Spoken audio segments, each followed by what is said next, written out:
Напоминаю, что меня зовут Маша, и сегодня я обращаюсь со своей речью и рассказом о заикании к студентам-логопедам. Но я расскажу для начала о том, что является причиной заикания. Это могут быть совершенно разные причины. Это может быть, как я в прошлом своем выступлении говорила, испуг. Это может быть какая-то проблема в жизни, или это может быть просто неспособность общаться.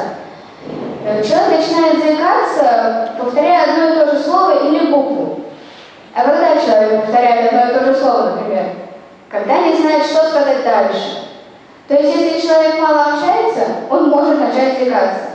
И для этого студентам-логопеду я бы посоветовала больше общаться с теми, кого, может быть, вы будете лечить, либо рассказывать о том, как это делать.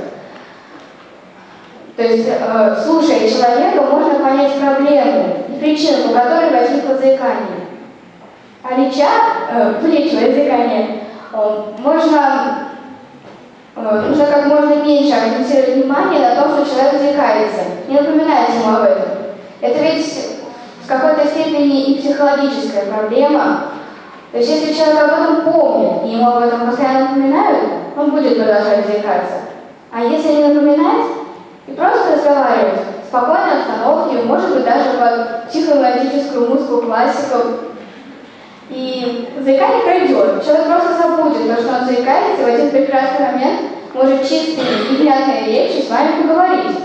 А если вы ему в тот момент не напомните, что он когда-то заикался, так он и не будет больше заикаться.